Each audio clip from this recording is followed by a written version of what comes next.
everyone, students. Hope you all are well and fine and are doing your studies and going through your different subjects very nicely. Today we are going to start the new chapter of your syllabus, chapter number 6, which is decimals. Fine. So before we go further into the depth of this chapter, it is important for you to know what is actually decimal. What is the definition of the decimal? How will we describe what is decimal? So decimal is nothing but a representation of a number in the form of a fraction whose denominator is a power of 10. Or you can say that it's a representation of any number in the form of a fraction whose denominator is either 10, 100 or 1000, which can be represented with the denominator whose power, which are the powers of 10. So this is actually what decimal is. In order to understand what is decimal and how we represent a number with decimal point, let us take an example here. 45.369. See, we have here, this is a decimal number. First of all, you have to understand why I am calling this number as a decimal number. It's only because there is a decimal point present here. Okay, so this point is called decimal point. Okay, and this number 45 is called whole number part. Whole number part. And this number 369 is said to be as decimal part.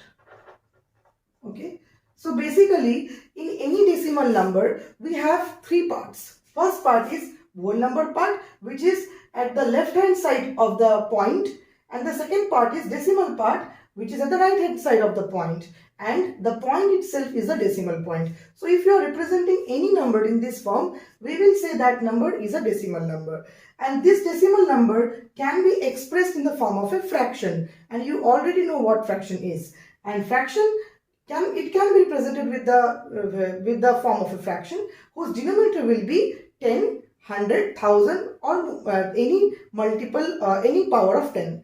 So this is what a definition is. Now we have to understand how will we read this decimal number. Okay, there is a specific process to read this decimal number. So the process is, for the number which is the whole number part, you will be reading the number as it is. But after the point, which is the decimal part of the number, you will be reading the number. That means you will be reading the digits individually. Like this number will be read as 45.369. You cannot read this number as 45.369 or 45.369. This is completely wrong. So what will be the pronunciation? How will we read this decimal number? We will read it as 45.369. Okay, let us take one more example. 178.652. Okay, so how will I read this number? See, 178, this is the whole number part, 652 is the decimal part, and point is the decimal point here. So I will be reading this number as 178.652, and so on. In this way we can read any decimal number. This is how we read it. So we have seen here what is the decimal, what is actually decimal, and how will we read any decimal number. Now let us know how this decimal has come into existence in mathematics, how it has been originated. We will be knowing this with the help of 1/10th, 100th and 1000 and so on.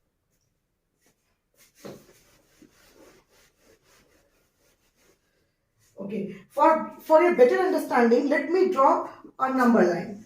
Okay, suppose this is a magnified number line which is starting from 0 and ending here at 1. Okay, so basically in a number line we have all the numbers. Okay, so I am taking only 0 to 1 and you can take it this number line as a magnified number line. And suppose between this interval 0 to 1, I am dividing this interval into 10 equal parts. So it will be like this.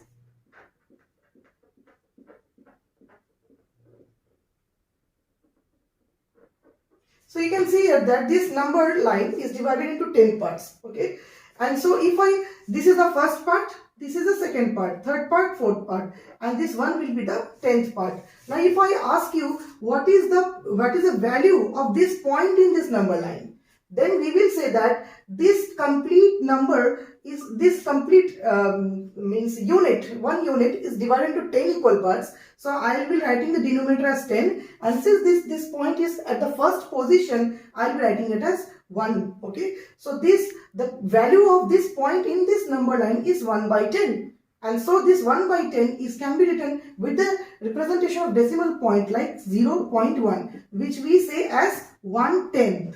Okay, so this is how we have got 1/10. So if I ask you what is the value of this point, so you will just counting here. This is 1, first, second, third, fourth, fifth, sixth, 7. So this will be 7 by 10, which is equals to 0.7 equals to 7/10.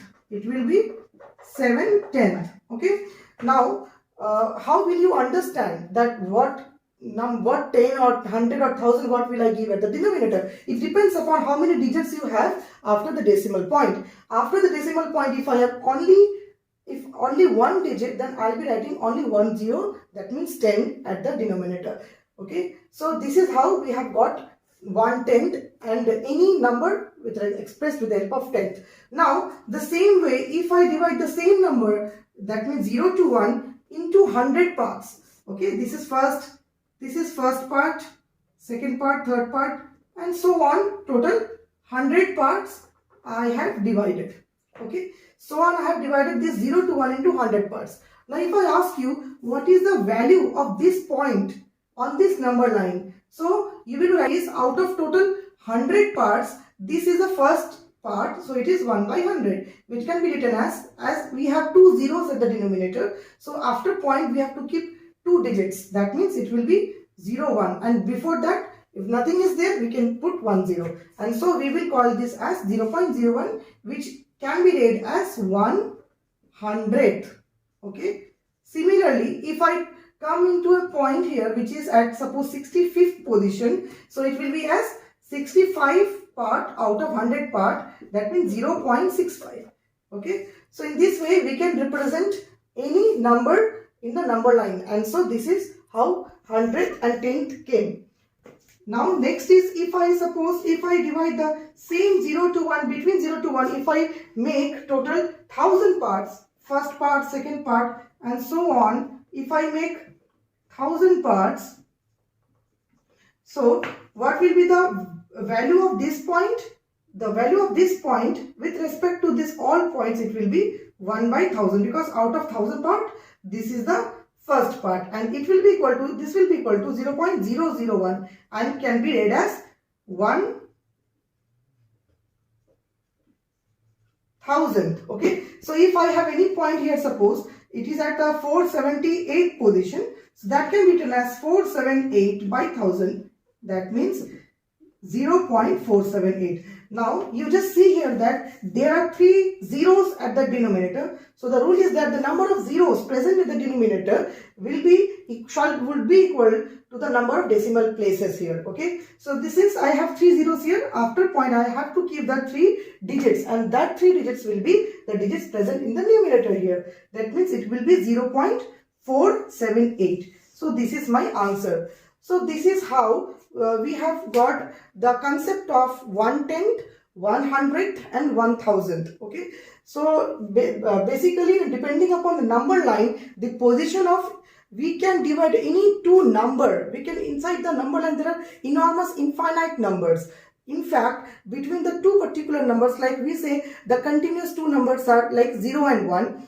In fact, this between 0 and 1 there are enormous infinite numbers, and so if we divide that two particular numbers into number of divisions like 10, then that will be giving you the concept of 1/10th, and if it is 100th, then it will give you the concept of 100th, and so on. So this is how we have got this value. Now let us move on with our next topic of this chapter, which is the place value.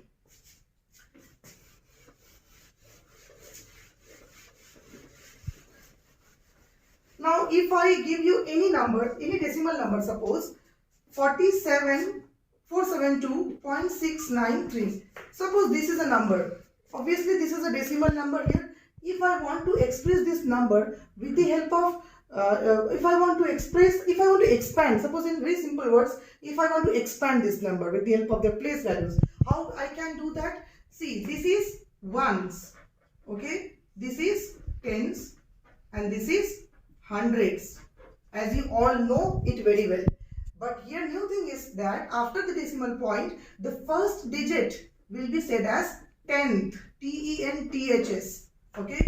Then after it will be hundredth, and the last one will be thousandth, okay. So this is how the complete digits of this number have their place values. So I can write it as 4 hundreds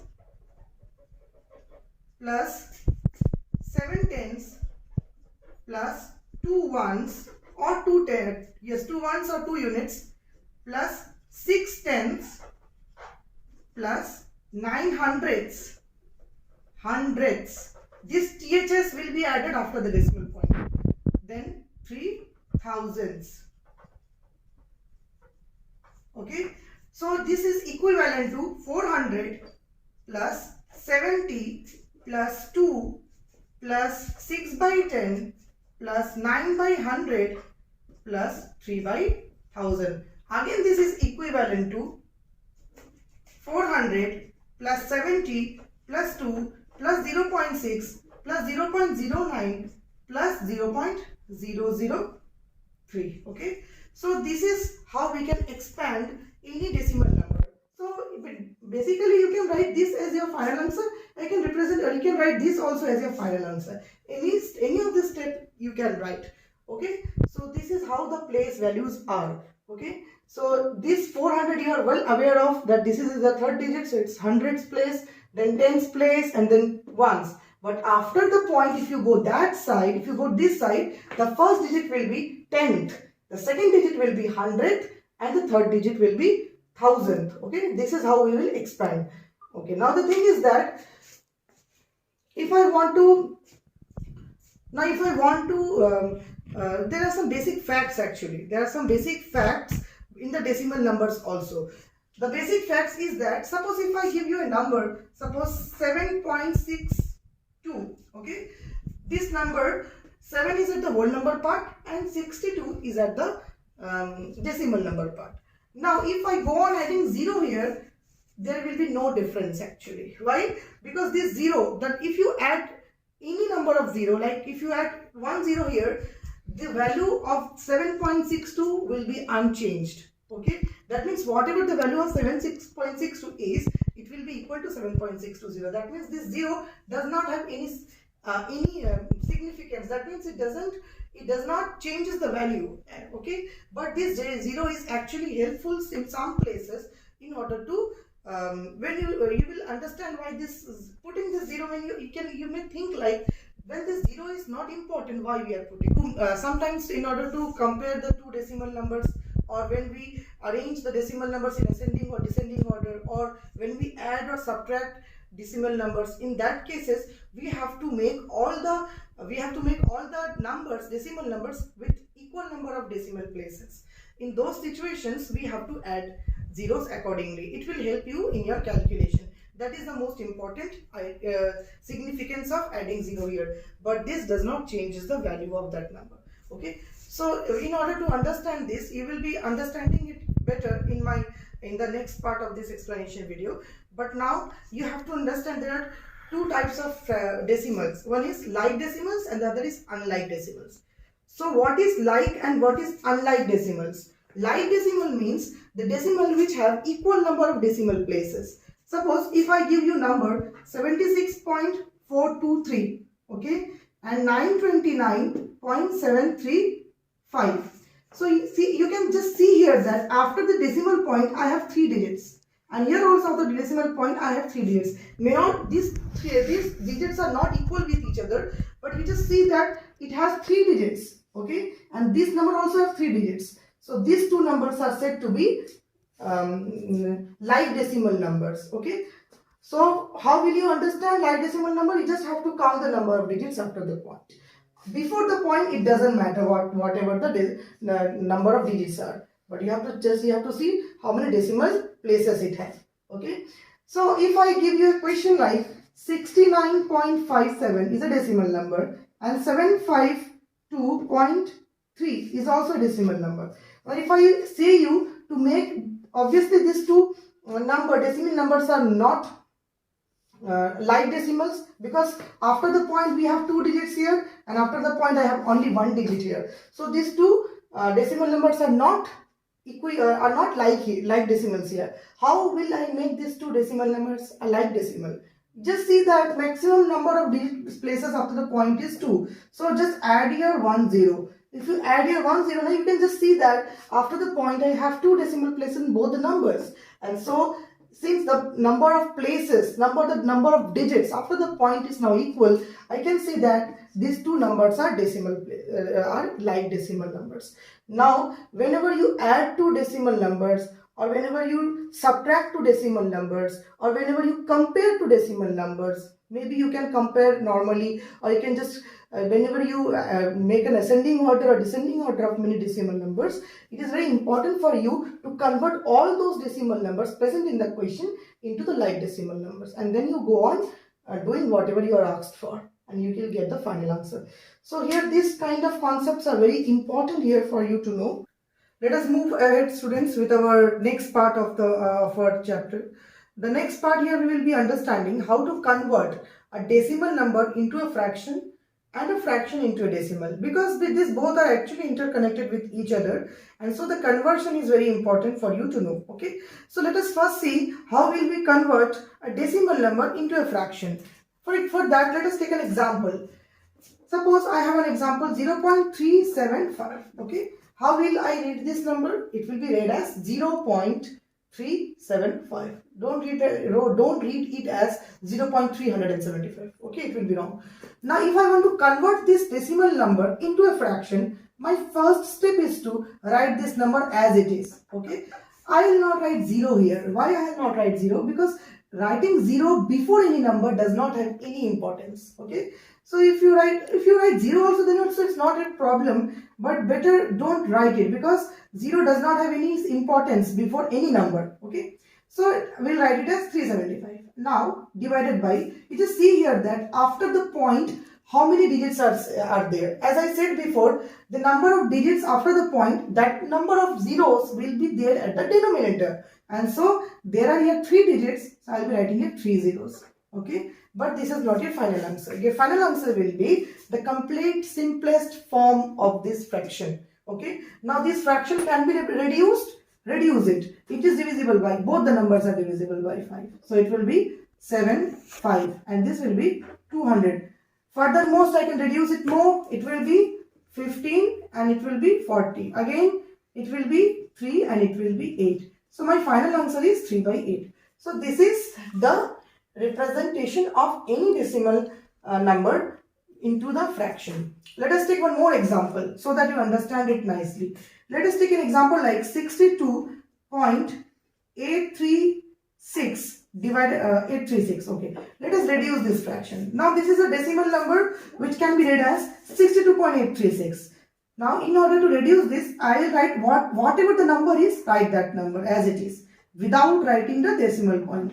Now since I have not written the decimal point here, I have removed the decimal point from here. I will be writing at the denominator number of digits after the decimal point. How many digits we have after the decimal point? We have 3 digits, so there will be 3 zeros here. Now you just reduce this fraction into the simplest fraction, because this cannot be a final answer until and unless it's not completely reduced. So it will be, both numbers are divisible by 2, so it will be 31418. Okay, and this will be 500. Again I can reduce it more. It will be 250 divisible by 2, and this will be 15709. You just see here that I have got 15709 by 250, and this cannot be reduced more further. So this is my final answer. Okay, so it's very easy. You can reduce any decimal number with the in the form of fraction just by placing the number of zeros which is equal to the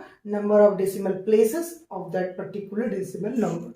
Now let us move to our next topic, That is the inverse of what we have done now. That is conversion of any fraction into the decimal number.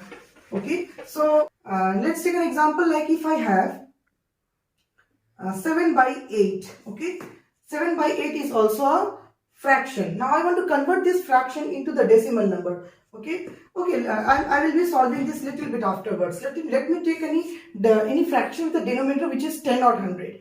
If the fraction has a denominator 10, like if it is 62 by 10, what will be my decimal number? See, the concept is, suppose if you have 10 at the denominator, so how many zeros are there? Only one zero. So the rule is that after the point there will be only one decimal place, as I said before. So I can write after the point only one number, and that number will be the last digit here, that is 2, and the 6 will be here. Is that clear? I think it's clear. I'm repeating once again. If you have only one zero here, the rule is that after the point there will be only one digit, as I said before, and that one digit will be the last digit present here. So it will be 6.2. Let's take one more example. If it is 62 by 100, so you can see here that I have two zeros. Fine. So after the point there will be two zeros here. Sorry, two digits here, and those two digits will be the digits here present. That means 62, and so nothing left. So it will be 0 here. If I take 62 by 1000, so how many zeros are there in the denominator? 3 zeros. So after the point I will have 3 digits. Okay. So I have to keep here 3 digits, and this 62, but I have only 2 digits present here. So what I'll do, I'll write this 62 at the last 2 digits, and thus all the digits will be 0 here. Understood? So this is how we can express any decimal, any fraction whose denominator is 10, 100, 1000 into the form of decimal number like this. Okay, if it is 62 by 10,000, then what I'll do, after point I will write 4 digits, as because 4 zeros are here, and 62 will be written at last, and the remaining all will be 0. So this is my answer. This is how we can express any fraction in the form of decimal. Now, suppose if the denominator is not 10, 100 or 1000, if the denominator is any particular number, what you will do? Then in that case, I'll just divide it, normal division. So in that case, we will divide the number like this way. Okay, is 7 divisible by 8? Absolutely no. So what I'll do, I'll put here 0 point, and for that 1 0 will come here. Now it is divisible. So the rule is that we'll put 1 0 here, point here, and for that 1 0 will come here. I just divide 8 8s are 64, then 6, again 1 0, 8 7s are 56, then 4, 1 0, 8 5s are 40, and then remainder is 0. Your answer will be 0.875. So in case if you have the denominator not 10, not 100 or not 1000, but if you have a denominator some other number like this, you just normally divide the number and you will get the decimal value of the particular fraction. So this is how we can convert any fraction into decimal, and decimal into the fraction. Now I think it's very clear to you. In the next part of our explanation video, as I discussed just little bit before that, expressing all the decimal number in the like decimal number is important. This you have to keep in your mind very well.